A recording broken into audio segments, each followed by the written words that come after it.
Hey guys, welcome back again. This is Cy from SciWire. I had a few questions on how to do cloning, as I did for my machine back here, both hydroponically, aeroponically, and also just for your regular garden and planting. As far as the materials you're going to need, real basic stuff. This is going to be quick. You do need something to plant them in. Typical planters. Now, I end up cutting out a little piece of mine because all I really need is 4 for this demonstration. You will also need medium, something to go in that.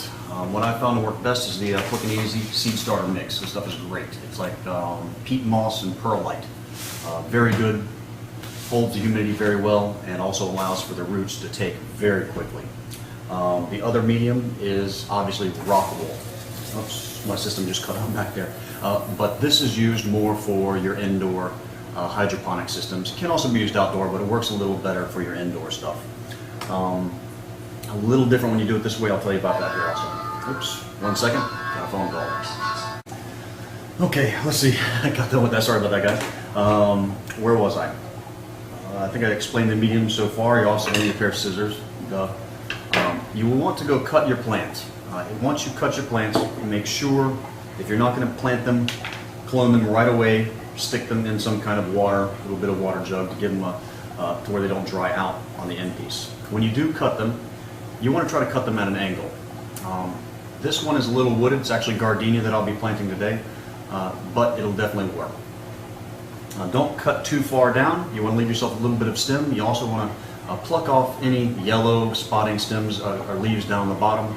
Do not try to clone something that has a flower on it. It's just not going to work. It tries to pull too much out of it, and it basically strangles the entire plant. All right, well, let's get started. First thing you're going to need to do is cut off your little piece. I'm going to have to change the camera to get a little closer here, but give me 1 sec. All right, this is actually my my little cloning patch here. What I've done with the first medium, with the peat moss and perlite, is just basically fill them up to the top. It does take a little while for the water to sink down, so it's good to go ahead and get a little bit moist. You do not want to soak this completely, otherwise it'll cause it to rot before it gets a chance to even grow roots. So just a dampness, get the stuff a little bit moist. One thing you are going to need is some kind of root tone or root tuning, anything that allows for the root tone. This is very important. Without something like this, the roots won't take a hold, and you've got about a 1 in 8 chance of actually getting a root off of one of your cuttings. But this stuff works great.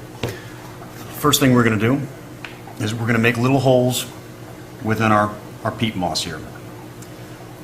Just enough. You want to do it about 1.5 inches deep. 1.5 inches to 1 inch. I'm just using a dart. Alright, once you've got that done, this is going to be the important part here. If you're going to do something like this, you don't want it up too tall, but you're going to want to be able to get it in there just about right. When it comes down to the stem, it is cut at an angle. You probably can't see that because it's a little small. But what we're going to do is we're going to take it and we're just going to trim a little bit of the brown skin off.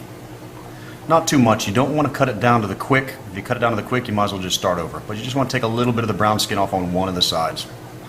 This will allow for the root tone to take place and also the roots to grow out of that. I'm not really sure you can see that, but you can see I've shaved off one little side of it there. As far as the root tone, you do want to dip it back in the water to wash it off pretty good. You do not want this too wet. If this is too wet, it will drip in your root tone, and that's something you do not want to happen. But as you can see, it's just barely wet. We're going to go ahead and stick it in there, swish around a little bit. You don't want to go up too high, but you do want to go up just high enough to where it's going to cover the entire thing. There's a big clump on it. Don't get any clumps. Once again, try not to get anything in your root tone, otherwise it'll turn bad on you. As you can see, root tone attached. We're just going to put it right in the hole.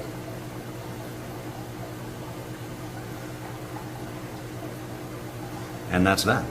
And believe it or not, it's actually that simple. What we're going to do is we're going to repeat this process multiple times. Just shaving off a little bit. This one I'm actually going to cut down. It's a little too big. You do want it semi-close to the actual plant. You don't want the water to have to travel too far. Otherwise, you're going to have issues with the rooting. And you have too much die-off before it actually grows the roots. And don't worry about a little die-off. You gotta expect it a little bit. As you can see, got some spotting and some yellow leaves on this one, so I'm just going to go ahead and pluck those off. No need for those. Oops, almost forgot the root tone.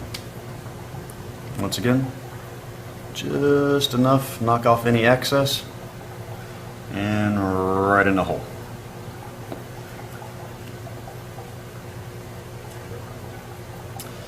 And you don't want to pack it down in there, but you do want to cover it up to where there's not a lot of air around the hole that you created earlier.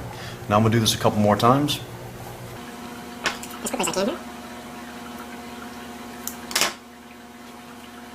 Right in the root zone. And right in the hole.